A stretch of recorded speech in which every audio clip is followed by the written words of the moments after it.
you ever lift your head up from your phone, look around, and think to yourself, my God, everything is weird? Well, we do. A lot. This is the Observation Station, a unique, entertaining, and hilarious podcast. If we observe it, we talk about it. Anything and everything. Anything and everything. Let's get weird and let's have some fun. This is the Observation Station. And now your host, Tommy Heights.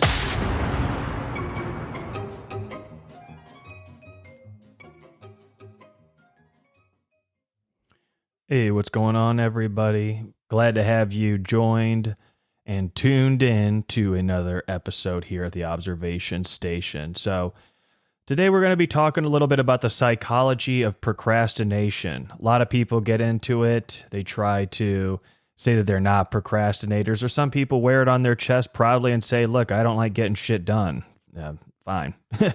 So some of the things today I wanted to go over is in life what you usually as a normal person would procrastinate on and not even think twice about it because it's just a normal thing for you. And sometimes tasks are daunting, so you don't want to take them on in any form or fashion.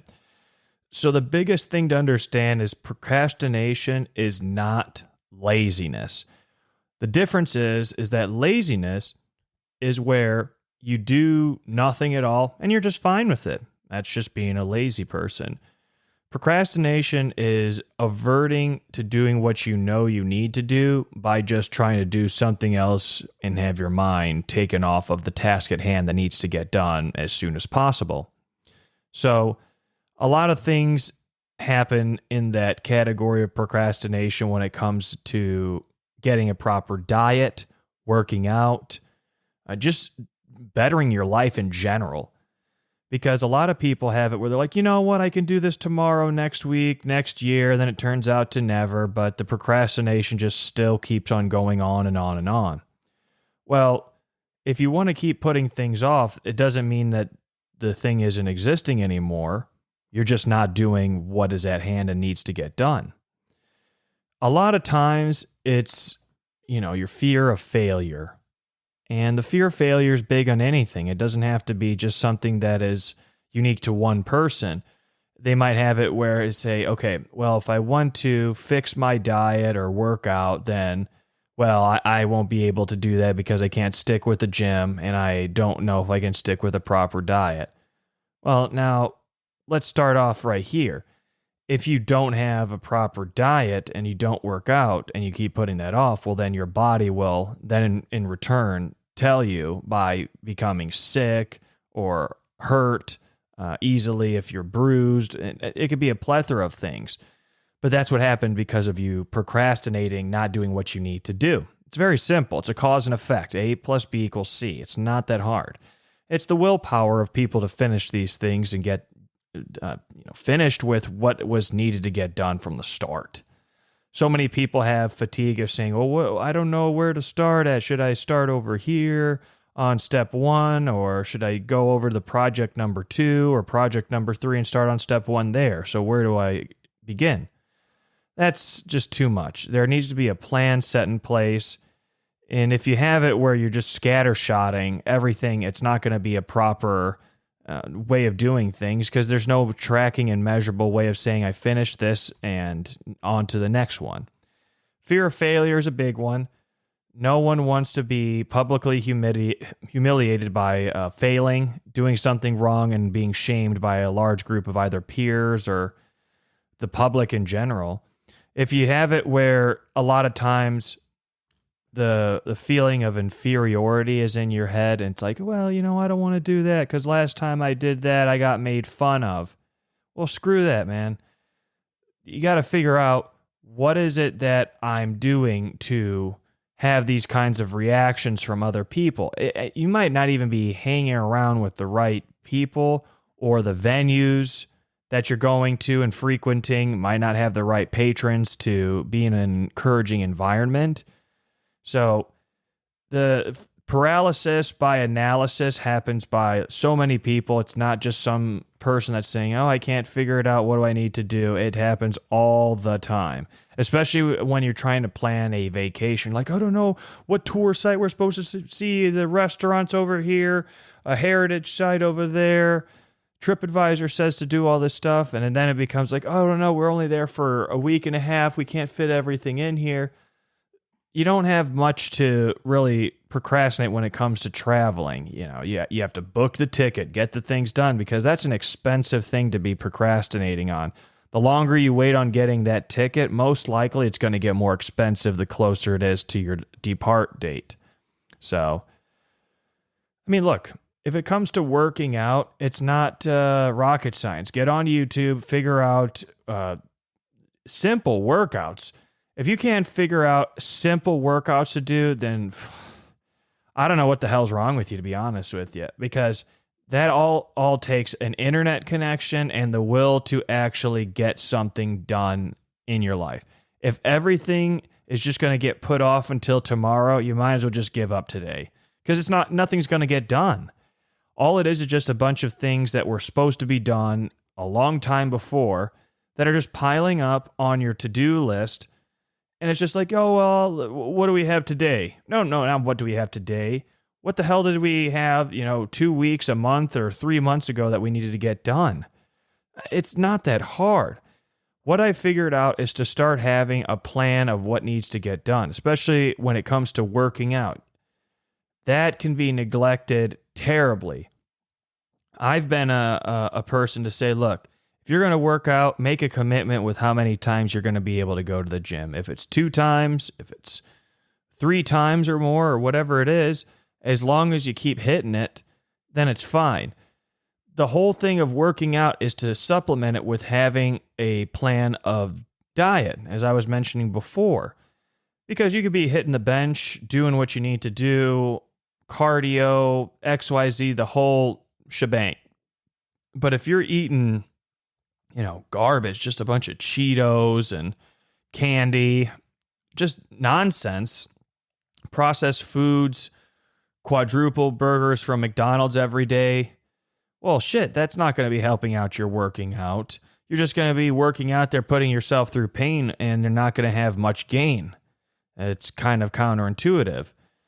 I don't understand how people have that big of a problem with the diet part. It just seems to be kind of baffling to me, where you just eat certain things and you don't eat certain other things. I don't know. It's just, to me, it's an interesting way of looking at something, because I like to have it where I get my vice actually is Coca-Cola, but it's the Mexican Coca-Cola in the glass bottles. Whenever I go to Costco, they have a 24-pack of the Coca-Cola bottles. I like to get that as a treat. Only can do that maybe 3 times a year, 2 or 3 times a year with the Coca-Cola bottles with a 24-pack. And that is a huge treat to have those real sugarcane Mexican Coca-Cola bottles with a cigar or a burger or tacos. It's great.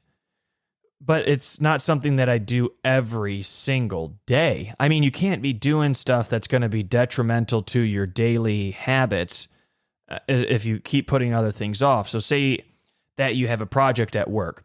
They're like, okay, I'll just use my name. Hey, Tommy, you need to finish this project at work. The deadline is this. You can't be finishing everything up the day before. There has to be a set regulation of saying, okay, well, I want to get done with what I have at hand already for work that is done, that is due for today. This new project I need to be putting into my calendar and schedule so I can implement what needs to get done from my job. That way I can have everything done. There's no problems or hiccups and no procrastination. You get your boss to tell you, buddy, you need to get out there and get this done. Get the shit done now. Stop having it where they say, hey, could you come see me in my office? The more times you have that, hey, could you see me in my office? Close the door behind you. Anytime it's come see me in my office and close the door behind you, I'm going to give it a good 7 out of 10 times. It's going to be a shitty situation for you. There's no boss coming in there, close the door behind you. All right, look, I've been a really shitty boss. I'm going to have to tell you about how I can improve. No, it's always about you. You. Sit down, close the door behind you. Let's talk about some things here. It's not about all the good stuff that you've done if it's closed the door behind you. It's about, hey, what the hell's going on here? I've employed you to do these tasks and nothing is getting done. So where are we at? That is a big thing in people's lives, is the stress of having to do something and have it pile up constantly. The best thing that I figured out is to go on, just for instance, if you have an iPhone or an Android, just go with me because I have an iPhone, so this is how I would do it, is you hit Siri and say, hey, Siri, remind me at 7 o'clock Wednesday that I need to take the dog to the veterinarian. So there's all these different things that are just tasks and reminders, so you're not forgetting about anything. And anytime that something comes up, you have it where, oh, I'm not going to be forgetting this. This is in my calendar. I need to get this done by this date. And if you have it in your calendar, you might do something where you put it in a little bit before so you can start getting on to whatever project or event that you need to be hammering out. That way you're not up against the deadline saying, oh my God, I needed to get this done last week and now I have 2 hours to be submitting this to my boss. That's not the way to be doing stuff, especially if you're trying to move up in a company, get to a place where the C-suite executives or mid-level managers can put in a good word to say, hey, look, this guy is doing what he needs to do. We need to promote him, give him some more responsibilities, and pay him accordingly. That is a big thing. A lot of people say, well, if the company is paying me this much, I'm just going to be doing just enough not to get fired. Well, that's why you're going to be working a shit job the rest of your life. And if you think you can have it where it's like, oh, well, if they want to pay me enough, that's like, there was this guy in school years ago in high school, and he told me, you know what I do whenever my mom gets mad at me for low grades? I just stop doing more work and my grades get lower, so she gets even more mad. That was probably one of the dumbest things I ever heard in my life. Probably could have saved more brain cells huffing gasoline straight out from the pump than actually listening to that ever again. So you're saying to me, oh, you know what? Whenever I break my leg, I just break my other leg to say, hey, at least we got two legs here that are a pair of feeling what it feels like to have broken legs, not just one person or one leg or something. It's just mind-boggling the ways people try to get at other people for their own problems. Yeah, I shot myself in the leg. Gonna shoot my other leg. What? And people do these kinds of things where they self-inflict pain on themselves. A lot of it is just unnecessary. They might just want to have some attention from people because at home they don't get enough attention, and in the public they're like getting all these people that show them sympathy. Oh my God, you've had these hardships, blah, blah, blah, blah, blah. I just can't believe it where you've gone through this and been such a strong person. I mean, you should be really proud of yourself. I'm so proud of myself. Maybe I'll get to fixing it, there's your procrastination, that bullshit number one coming from you. And the more you put things off, the more stressed you're going to be. So if you tell me you're stressed right now because of things you have to do, stop with the shit. Get it done. And if you don't get things done, enjoy your job that you're making shit money at. And I know I'm getting very strong with this, but so many people, I try to have it where they say, I'd like to get a better, better employment, better XYZ. And I ask them, okay, what is it that you're doing right now? Do you like it? Most of the time they say no. Okay, so what are the goals for you to get out of a job that you don't like? I don't know. Okay, well, I'm here. I'm not going to judge the first time. Let's work with this. So you listen to what they want to do. Okay, well, what education you have? Well, actually I finished college. Blah, blah. Okay, so I don't understand. You have a bachelor's degree and you're working at a job that you don't like when there's many people that will take educated employees to be hired to their company. So let's work out, what are you looking for in the next 2 to 3 years? Because 5 years is a far way out there. 2 to 3 years is perfect because you have a little bit of time to have it where it's like a year, blah, blah, blah, blah, blah. And then by that time, you can have something that you want. Then you ask them, okay, what are you doing to apply to different places so that you can get interviews? I don't know, man. I just don't know. There's only so many angles you can work with people when you know, oh, this person does not care. They just want to have it where they just yak and yak and yak to have people say, oh my God, you'll find something someday. Same thing when you go and just get a girl and you talk to her and there's so many fish in the sea.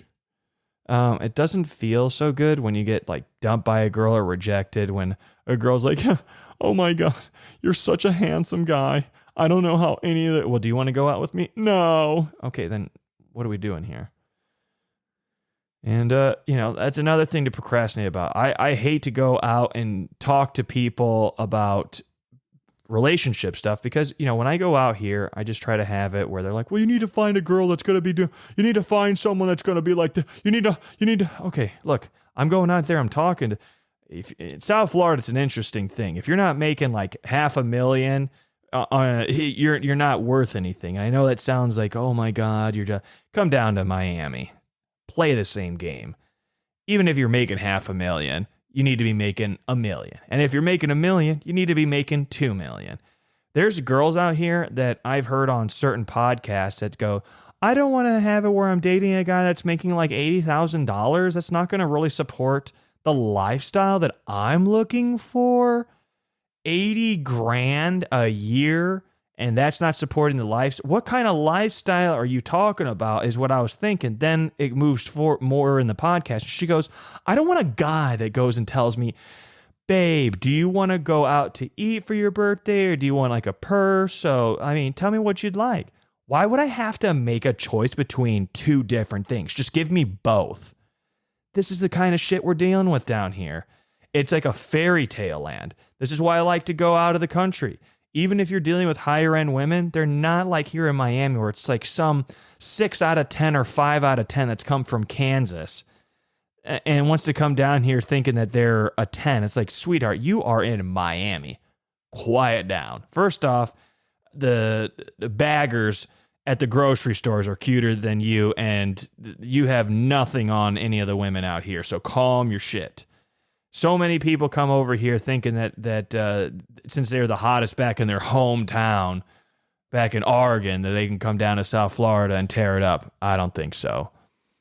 But look, do what you need to do. If everything just seems to be too overwhelming, you're like, I'll do that. That's a tomorrow problem. You're going to have a lot of problems in general when everything hits the fan. But look, be happy. That's all you got to be doing right now. Just make it where things get done and you'll be happier. I've been trying to not procrastinate as much, clean this, put this in the project list, just do stuff. And then when you wake up, you're like, oh my God, that's actually done. Because if you're used to procrastinating, you wake up, you're like, oh, the laundry's done, the floor swept, mail's been picked up.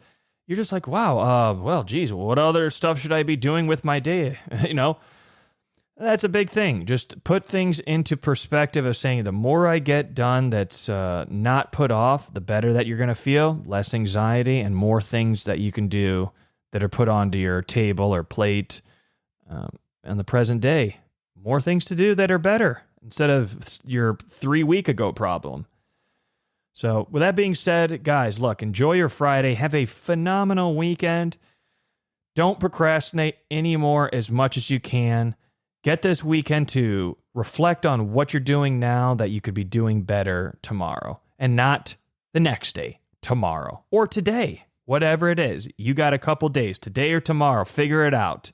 Don't wait till Sunday. All right, guys, keep that smile on your face. Glad to have you guys back for another episode tuned in. With that, I'm signing off, and I salute. Take it easy, fellas. You've been listening to the Observation Station. We find everyday life and everyday situations hilarious. We hope you've enjoyed the show. We know we had a blast.